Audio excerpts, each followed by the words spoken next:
after actors set up their campsites for the weekend and quickly joined the ladies for a tea party talking about period costumes and behavior. Civil War reenactors from the Union and from the Confederacy marched through the town on their way to the battlefield, where the Union took the day on Saturday.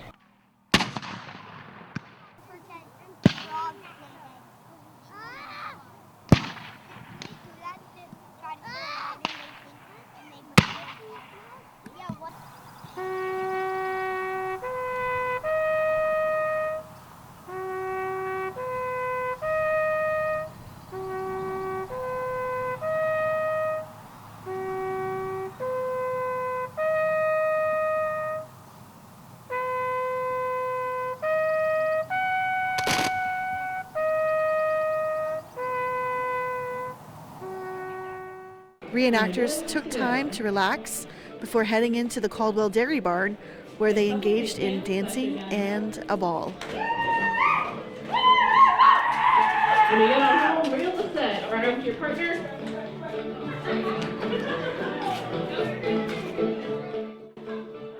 We spoke to a reenactor from McClenny, Florida. So why do you think history reenactment is such a vital part of preserving history? I think that it gives people, the reason is, first of all, we need to preserve our history.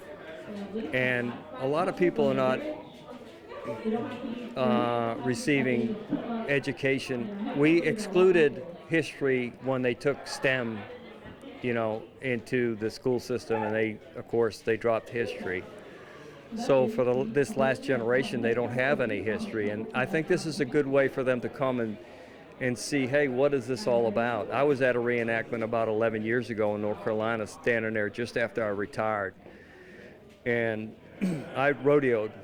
So I'm standing there with a cowboy hat on and the whole button-down PRCA type look, and one of the reenactors rode up to me and says, hey, you know anything about horses? So I told him, hey, yeah, I used to ride rough stock, I rodeoed, I did this, I trained police horses. So he gave me a horse and a uniform, and that was it for me. But while I was standing there, there were some teenage young people, 12, 13, they were asking their daddy, who are the guys in the gray and who are the guys in the blue? And I was floored by that. And he said, well, he started to explain to them, these are Confederates, and they were like, what's that mean? And we're in the South. So they were like, they didn't know anything about it. And then I went on to reenact, and one of the high schools asked me to come in, I don't want to say who, and they asked me to give a lecture. So I went in and I wore a uniform, and then I played an instrumental of Dixie. And I said, I thought it was a joke, I said, can anybody name that tune? And they looked around and they said, it sounds familiar, but they didn't know what it was.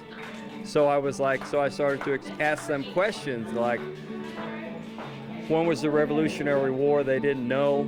They didn't know who we fought in the Revolutionary War. And the teachers were kind of ducking and hiding. And it wasn't anybody's fault, but they don't teach it.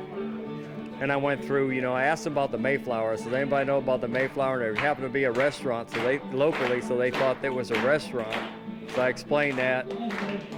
And I went down the list and I asked them about the Civil War. And they thought that was 1960, civil rights thing. And so I had to explain all that. And then finally, I told them they had to name 5 presidents, and they couldn't name anybody after Clinton.